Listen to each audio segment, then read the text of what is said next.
This is the Engines of Our Ingenuity, made possible by the friends of KUHF Houston. Today, we trace a new technology through its advertisements. The University of Houston's College of Engineering presents this series about the machines that make our civilization run and the people whose ingenuity created them.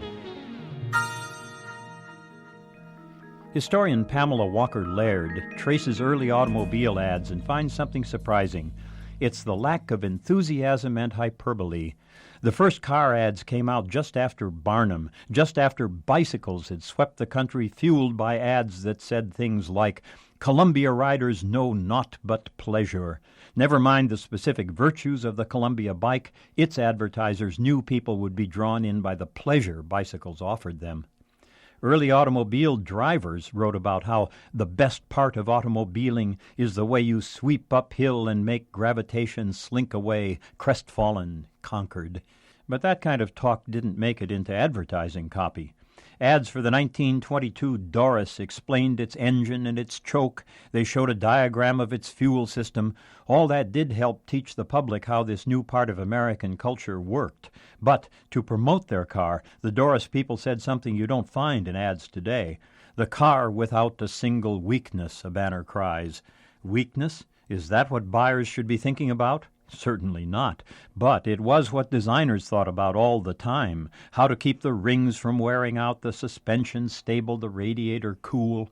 Laird points out that early auto ads, tightly controlled by the people who made autos, were self-indulgent. Early ads also played for prestige. They told you their buyers were upscale. No Barnum tactics for them.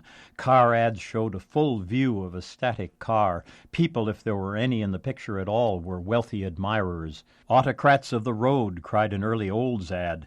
"Ask the man who owns one," said Packard, with the sly hint that that man might be someone beyond your social stratum.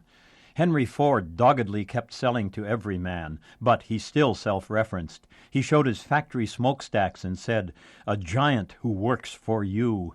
But buyers didn't care how the product came into being, Laird says. They are interested in the result. During the 1920s, car ads fell into the hands of advertising professionals, separate from manufacturers. Now the Lexington announces that it was built to stay young. In a pivotal new ad, we see a girl racing a cowboy in her Jordan automobile. The cars now move, and it is no longer just well-to-do men who drive them. Not everyone got the message. In 1931, we see a parked black Ford with the message, "The new Ford is an economical car to own and drive." By then, Ford was being left behind by General Motors. We see new Plymouth models speeding down a country road. So car advertising evolved with the car itself and with an America being remolded by its machines. And we well might ask what car ads tell us today. Now they speak less of speed or prestige than they do of comfort and safety. But then, this is a game which I doubt is over yet.